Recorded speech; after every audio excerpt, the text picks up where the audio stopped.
Have any of you seen this ad before? This is probably one of my top 5 campaigns I'm the most proud of. And I'll go through the reasons. Well, the reason A is because it was frickin' amazing creative that really was spot on with the insight.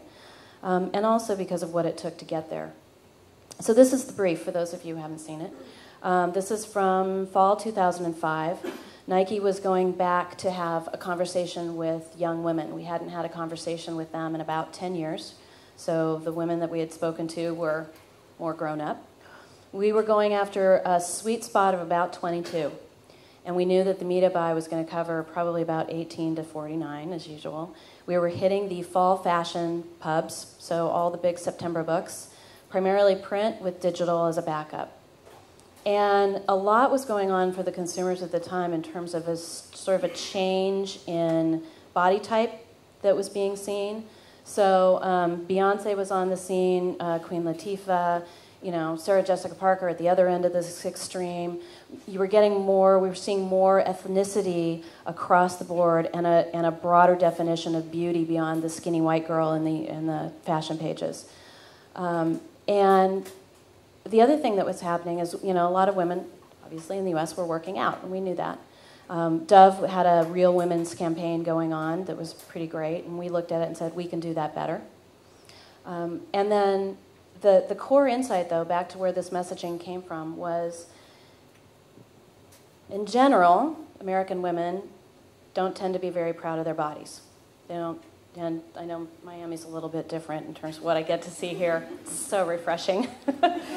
But in general, women are like, no, my body's not that great. But when they work out, they might be proud of their arms, or they might be proud of their legs, or they might think their shoulders, got really, they're pretty good from swimming. So when you started talking to them, they'd admit they were proud of something on their body. So the brief was work it, own it, show it off. We wanted to come with confidence, and we wanted to come, again, in a conversational tone. This is what the agency presented us. This is the very first thing that we saw. And there's another one that goes with it, and I'll read you the copy on this, because you can't read it. Minor point. My butt is big and round like the letter C. And 10,000 lunges have made it bigger, not smaller. But I don't care. It's a space heater for my side of the bed. It's my ambassador to those who walk behind me. It is a border collie that herds skinny women away from the best deals at clothing sales. My butt is big, but I don't care. And those who might scorn it are invited to kiss it. And then it signed off, just do it, NikeWomen.com. So, first thing. Nike makes shoes and apparel. I love naked, but my business is to sell clothes. I can't have a naked ad. What were they thinking? The other thing is the copy is so powerful. It's all about the copy, and the copy's in mouse type. If you put something in mouse type, it tells me it's not important. It tells me I don't have to read it.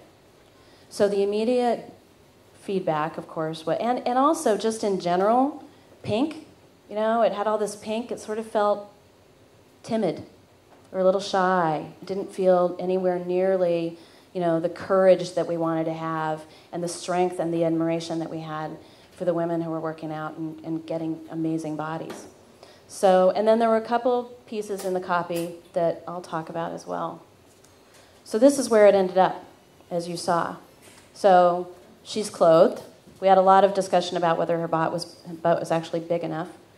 And then you can see how the copy got totally pulled out, right? So it immediately hits you with, my butt is big. Because that's what we wanted to catch people with. We wanted the copy to be what drew you in. And then Mira also did an amazing job rounding it out. So it actually helped enhance the body type. A couple of small changes in this. This one actually stayed almost the same with the copy. But this line here, I don't care, went to, and that's just fine. Small difference, but a big difference in tone. Because I don't care is kind of a throwaway, but that's just fine has strength and power. In the top, actually, in the very beginning, it went from, instead of, made it bigger, not smaller. It wasn't so much about size as shape, so it went to rounder, but not smaller. So much more powerful. And this, I'm very proud to say, in a page version, was on the back page of the September Vogue. And they tried to kill it at the last minute, and it still ran. This is the other one they presented. So same, again, they presented, there were, I think, 3 of them in total in the first round of concepting. So the first one that you saw, the pink one, and then this one. And the copy on this one says, "My knees are not pretty, at least not in the classical sense, but my knees have character. They've been scratched and bruised and scraped and fractured so that I could learn soccer. They have been covered with low-hem skirts and high socks by my nervous mother, who said I would never marry with knees like that. But I know that somewhere out there is a man who will someday say, 'I love you and I love your knees. I want the 4 of us to grow old together.'" Good copy, not great. We made a lot of changes with this copy. We had a writer who was fantastic, and she was in her late 30s or early 40s, and she was speaking in her voice and not in the voice of the 22-year-old girl. Girls were playing soccer. They'd grown up playing soccer. They weren't learning soccer. And tonally, "My knees are not pretty." Why would we start with a negative? She's totally proud of her knees.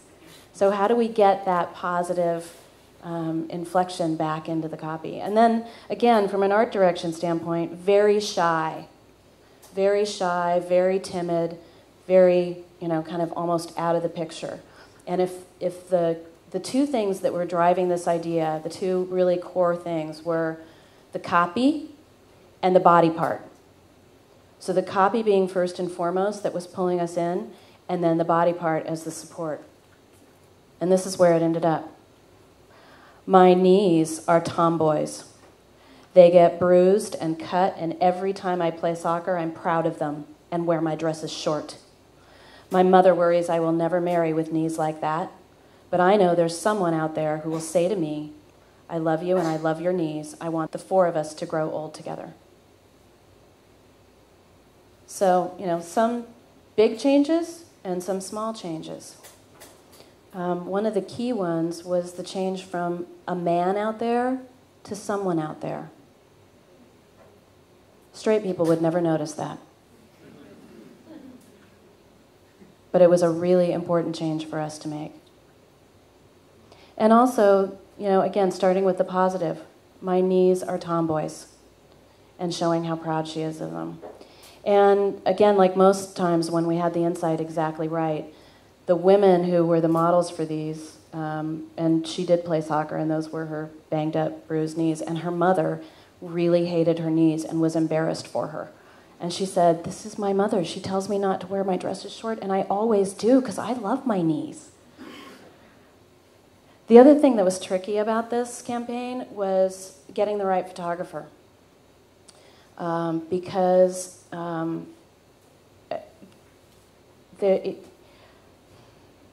it's very easy to make a woman look sexual in photography. It's much harder when you want beautiful, amazing female photography to get it athletic and sensual. It's a fine line.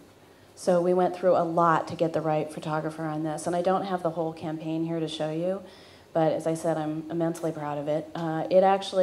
We had a couple of little web films also that we did just on the street for like $5,000, I think, that we threw up on the website. And it was, girls talking, different copy than this, obviously, but talking about her grandmother's butt and her grandmother's mother's butt, and she had that butt, and she was, it got fan mail, and she was on the butt machine, and everyone was jealous, and blah, blah, blah.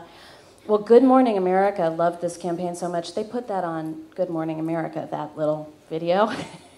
And that girl's grandmother saw it, and she was a little embarrassed. But the bigger news was we got 44 million unsolicited impressions. So Good Morning America picked it up. It was picked up around the world. It was very talked about, and it ran the spectrum from 16-year-old girls through women in their 50s. Because when we work out and we're proud of something, we do want to be able to talk about it. So it had the right tone.